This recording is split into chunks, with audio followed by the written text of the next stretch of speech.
Hello there YouTube. Today I'm going to be showing you a quick electrolysis experiment on the electrical decomposition of sodium chloride solution and the production of hydrogen and chlorine by that process. So obviously we're going to need some sodium chloride solution, and all that is, if you don't know, is a bit of table salt, yeah, and some warm water. So we're going to make our own solution here. What we do, that goes in there, lovely. And now the boring bit. We leave it to dissolve. So, while we wait for the sodium chloride to dissolve, what else have we got here? Now, other than that, we have two test tubes and these carbon electrodes. Now, I'm using carbon electrodes, or bits of graphite taken from pencils, because carbon is inert during the process of electrolysis, and the idea of the test tubes is so that we can catch the gases and do the gas tests on them to see what we've actually got. So we will jump back when our solution is ready. So now that the salt's completely dissolved into the water and our solution is ready, we're going to decant it into a tray that's a little bit better suited to our needs. In it goes. That'll do. Right, so now we need to use our test tubes to catch the gases, and to do that we're going to need to displace something from them, in this case our solution. So now that we've filled the test tube completely, you can stay there, we need to pop our electrode in, tip it upright, careful not to let the electrolyte out of the test tube, although you can't see this because my hand's in the way, but we'll ignore that, and clamp it to the side, because as I learned the hard way, these test tubes don't like to stay upright. So now we go and do the same with our second electrode.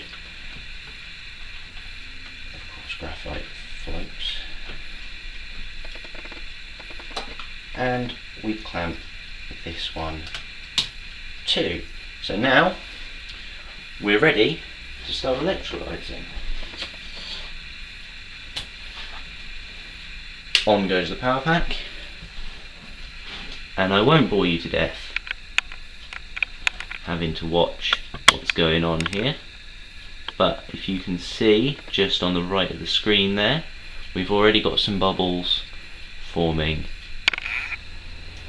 So our chlorine's almost filled up the test tube there, so hopefully we'll be able to have a look at that in a minute. I'm pretty sure it's chlorine. It smelled like a swimming pool when I checked earlier, but I might be wrong.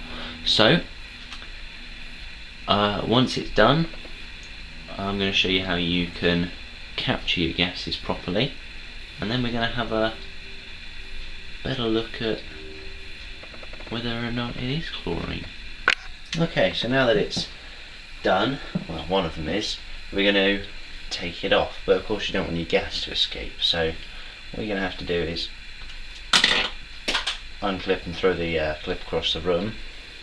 Fine. Take your electrode out. Now you want to slide your thumb over the end of the test tube or something like that. Ignore the levels of horrible crap that might be in there. Now I want to test it, so yeah.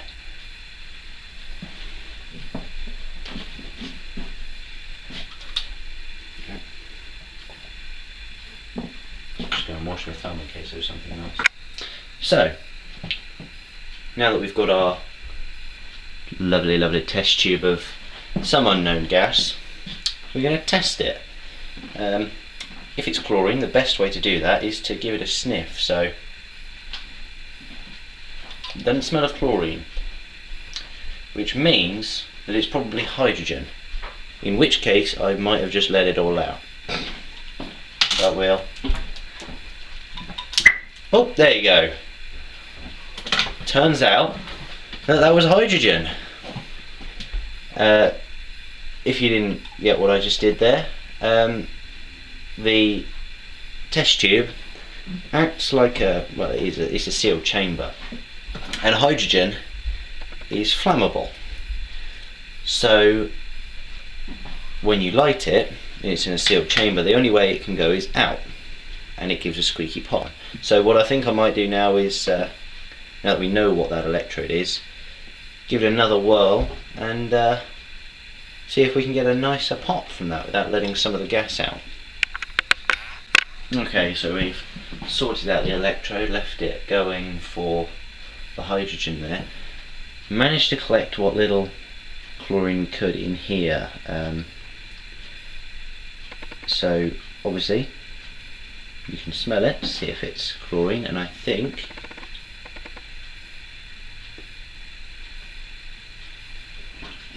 oh yeah, yeah, that's chlorine. Okay, so now that we know this is hydrogen, we don't even have to cover the mouth, because the mouth of the test tube, because we know that hydrogen is lighter than air. So just by holding it upside down, it should stay in the tube. Well, that was pathetic.